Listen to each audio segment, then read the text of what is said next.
Akola Dastak news में मैं अवैध सिद्दीकी आपका हार्दिक स्वागत करता हूं। आज हमारे स्टूडियो में उपस्थित है प्रहार जनशक्ति पार्टी के पश्चिम विधानसभा क्षेत्र के उम्मीदवार डॉक्टर अशोक उड़म्बे पाटिल। आइए देखते हैं उनके साथ खास मुलाकात। सर, हार्दिक स्वागत है आपका नमस्कार। अकोला दस्तक के प्रत्याशी meet programme. Heartly welcome. Yes, thank थोड़ा शुरू से शुरू करते हैं। पश्चिम विधानसभा क्षेत्र ही आपने क्यों चुना है चुनाव में? यू।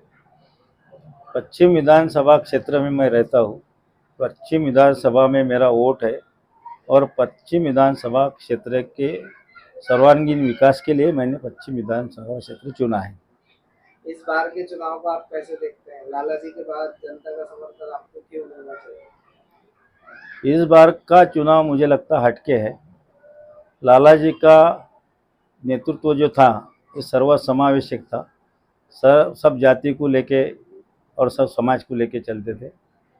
आज का जो दौर है, आज मुझे नहीं लगता कि लाला जी के जैसा व्यक्तित्व अकोला में है, इसलिए ये चुनाव ज़रा हटके है।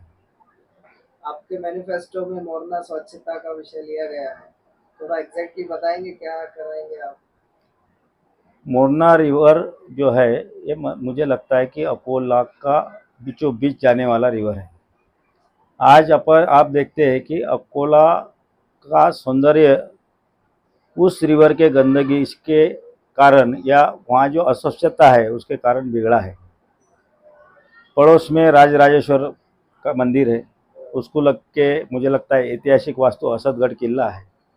और मोरना नदी का पात्र इतना बड़ा है कि आज वहाँ पे मुझे लगता है कि बहुत सारा किया जा सकता है। साबरमती का आपने देखा डेवलपमेंट नदी में जो हुआ है गुजरात का, आज पूना का देखो नदी में जो डेवलपमेंट हुआ है, तो आज वहाँ का चौपाटी वहाँ निर्माण कर सकते हैं, नदी को स्वच्छता और सुंदर नदी बना सकते हैं। जो फुटपाथ विक्रेता है उनको वहाँ ट्रांसफ़र करके वहाँ चौपाटी का निर्माण कर सकते हैं। यहाँ बच्चों के लिए वहाँ पे एक घूमने के लिए एक वहाँ अच्छा गार्डन आप डेवलप कर सकते हैं। सही, बहुत सही बात कही आपने। विलुप्त होता जा रहा है असदगढ़ का किला, धीरे धीरे यस, खत्म होता जा रहा है, उसको बहुत डेवलप किया जा सकता है। दूसरा, शहर में इस समय टैक्स का मुद्दा बहुत गरमाया हुआ है, क्या कहना चाहेंगे आप टैक्स के बारे में? अकोला का जो टैक्स है मुझे लगता है कि पूरे महाराष्ट्र में सबसे ज़्यादा टैक्स पे करने वाला अकोला है। अकोला का जो वाटर टैक्स है ये भी सबसे बड़ा, सबसे ज़्यादा लोगों को भरने का टैक्स है। उसका कारण यह है कि जिस तरह से लोगों से उसको झिझिया कर बोलेंगे टैक्स को, कि जनहित याचिका दाखिल होने के बाद में वहाँ से कोर्ट ने ये बोला कि रीअसेसमेंट करो। रीअसेसमेंट करने के लिए मुझे लगता है कि जहाँ वहाँ जो सत्ताधारी थे वहाँ भाजपा के महापौर थे, भाजपा की सत्ता थी, उन्होंने रीअसेसमेंट अगर करते थे तो मुझे नहीं लगता कि अकोला के जनता की आर्थिक और पिड़ौनुक नहीं होती थी, टैक्स बचाया जा सकता था और अकोला के जनता को राहत मिलती थी। आज अपन देखते हैं कि अकोला का जो टैक्स है, हर घर के व्यक्ति का अगर टैक्स थोड़ा सा देर होती है तो वहाँ टैक्स वसूली के स्वाति नाम की एजेंसी आई है। और स्वाति एजेंसी किसकी है, स्वाति एजेंसी को किसने लाया है?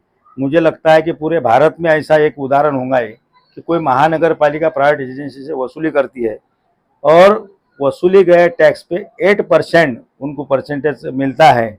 मुझे लगता है कि ये सबसे बड़ा भ्रष्टाचार ये टैक्स के माध्यम से और स्वाति एजेंसी के माध्यम से हो रहा है। आपकी क्या नीति रहेगी अगर आप चुनकर आते हैं टैक्स को लेकर?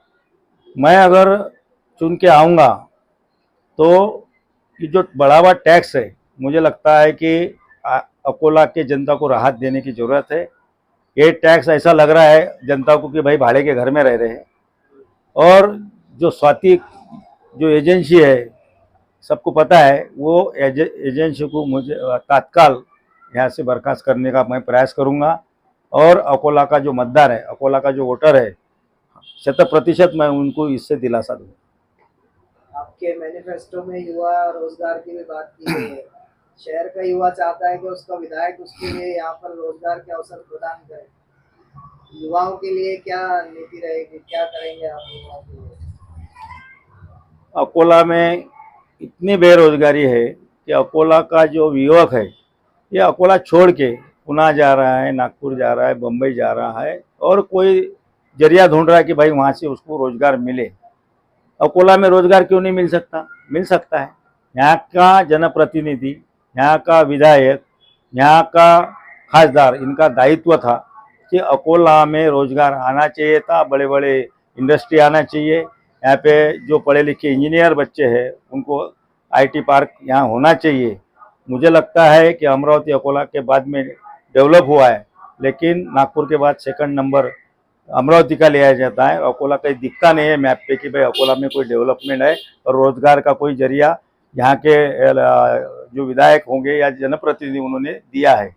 ये दुर्भाग्य है अकोला के जनता का और युवकों का कि यहाँ कोई रोजगार उपलब्ध नहीं है।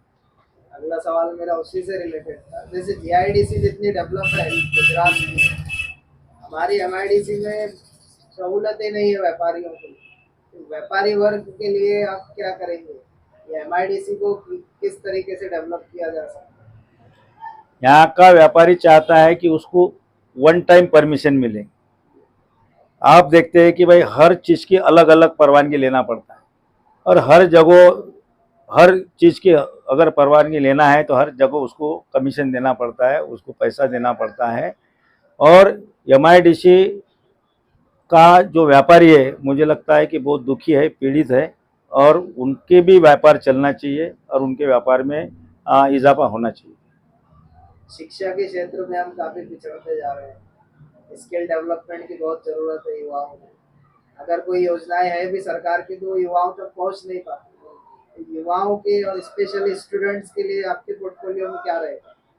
नहीं, मुझे बोलने में बड़ा खेद होता है कि अकोला म्यूनसिपल कॉरपोरेशन ये पश्चिम विधानसभा क्षेत्र में है और आज आप देखते हैं कि उर्दू स्कूलें हैं, हिंदी स्कूलें हैं, मराठी स्कूलें ये बंद पड़ी है, भंगार हो रही है, बिल्डिंगें गिर रही है। इसके तरफ किसी का ही ध्यान नहीं है। आज वहाँ पे कॉन्वेंट संस्कृति आना चाहिए, इंग्लिश मीडियम स्कूलें आना चाहिए